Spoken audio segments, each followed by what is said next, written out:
Hi everyone, welcome back to my channel. I'm Shamira Benson, one part of Team Benson, and it's about to rain today. The clouds are coming in, so before it does that, let's grab our buckets and let's harvest some things so that then the rain can get really deep into that soil. Let's go.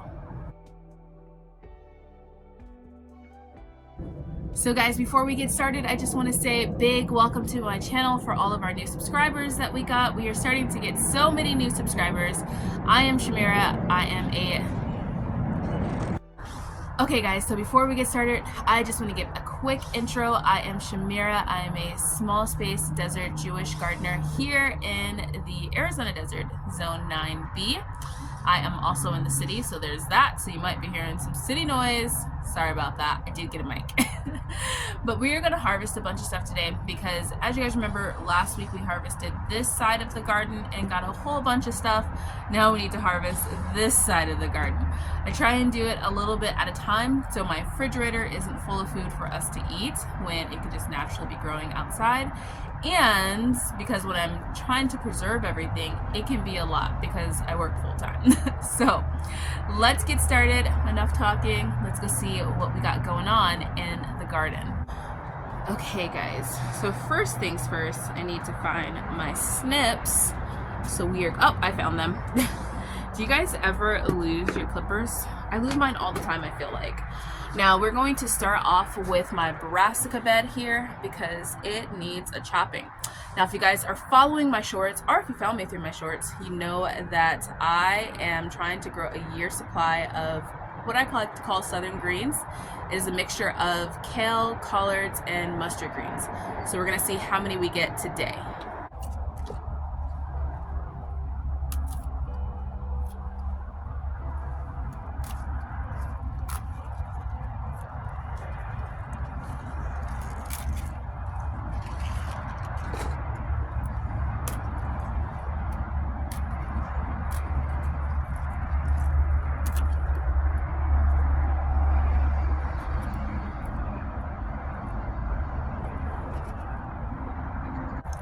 So guys, when it comes to my collard greens, the majority of them look like this, where they're absolutely perfect, life is good.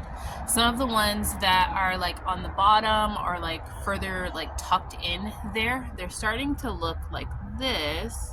I don't know if you guys can see that.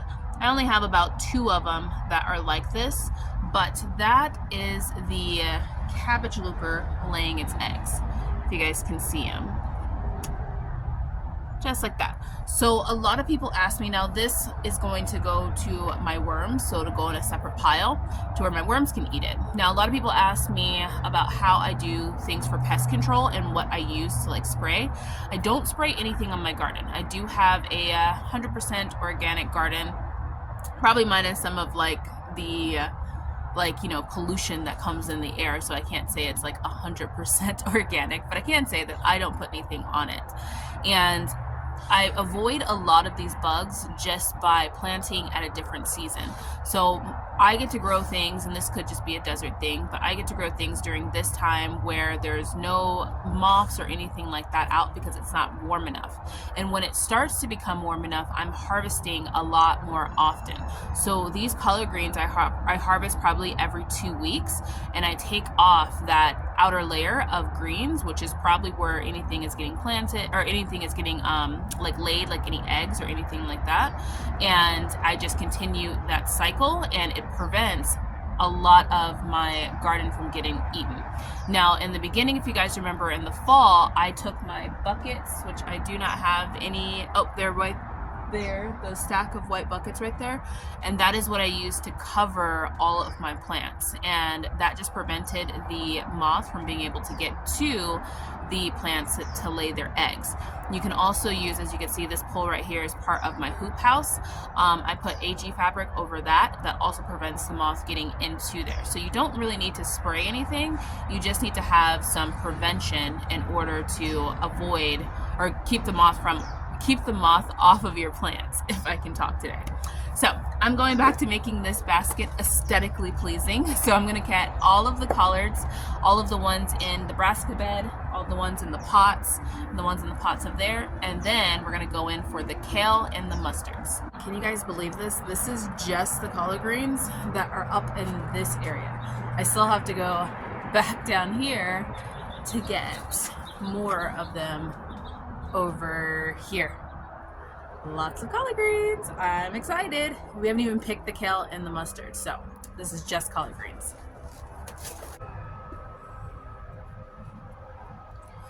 Okay guys, I hope that leaf blower is not too loud, but this is just the collard greens. We have our Georgia collards and then our heirloom collard that we had one plant of. So I need to go get another bucket, and then we're gonna pick all of the kale and the mustard greens. I just had to show you guys that real quick. It's so cute. All of the garlic is like now like, okay, we're the tallest thing here. So now it's time to pick all of the mustard greens and all of the kale that I have going.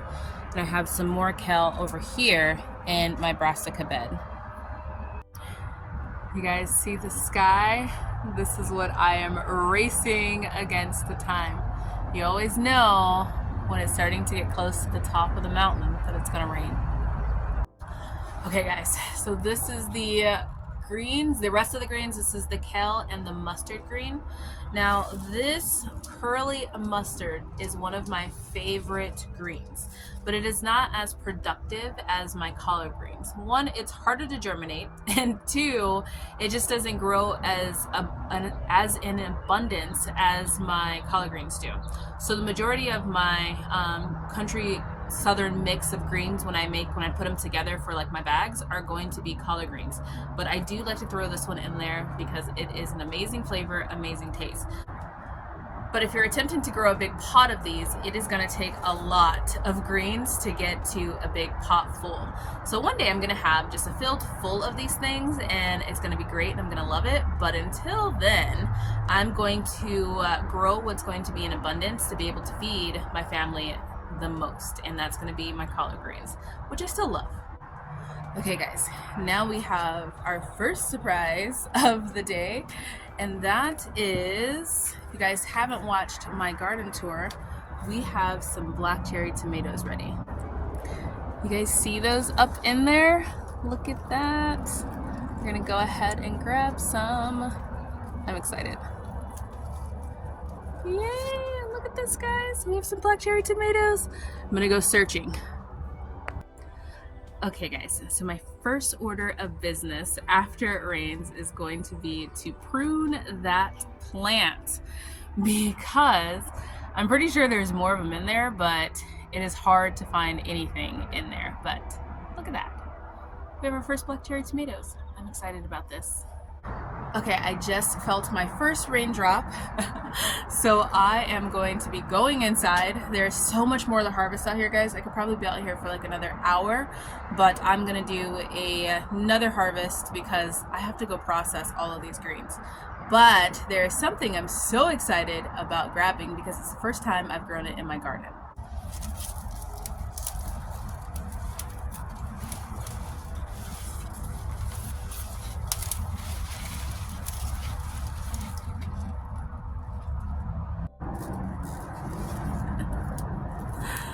Look at the size of this thing. Oh my God, guys, look at this. I'm so excited. This is my first purple top turnip ever grown in the Team Benson Desert Garden. I'm excited. Now these greens, turnip greens, are really great too. So I'm going to add all of these turnip greens to my supply of greens. Now the thing with turnips is that once you pull the turnip, then you know the green stops growing.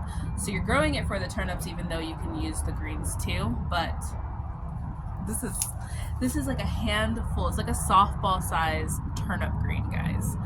I'm excited. Now I for sure am going to use my first bag of greens just because I want to cook this turnip. Now I wish I had 2 turnips, but beggars can't be choosers. So I'm going to use this turnip in my greens, and I'm excited about it. But this is the first.